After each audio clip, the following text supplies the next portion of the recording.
to tell you a story as I began here. I've known, of course, Jeremy for, well, as long as he's been around. But not necessarily well, because his family lived elsewhere, always close by to me. But when we began to consider a youth pastor position, of course, we formed a search committee.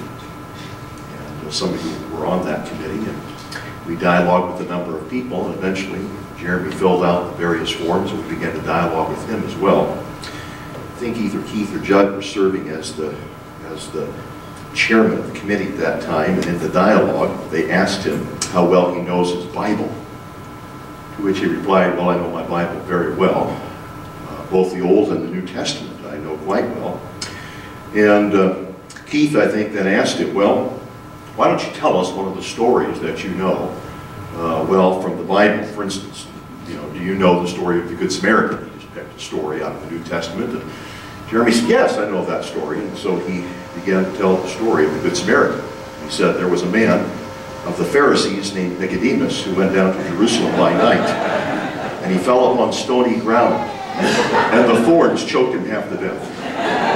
And he said, what shall I do? Shall I arise and go to my father's house?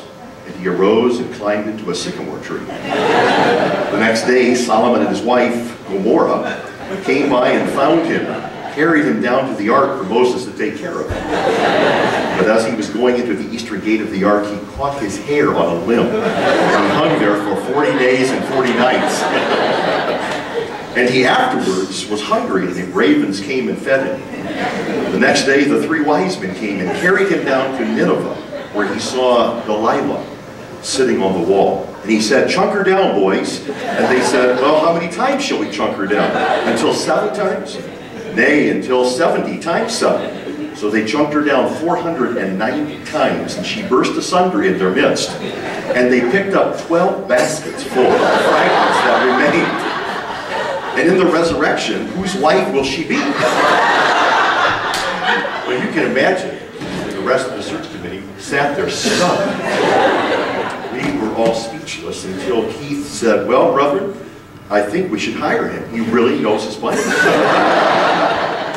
Yes, this really is a blessing, and what a blessing to be here with all of you and be a part of this church again. And even as I think back to the interview process and some of those questions I was asked, I was part of the church for 8 years in the past, you know, and sat in Chuck's teaching, so I'm sure some of those things that I so much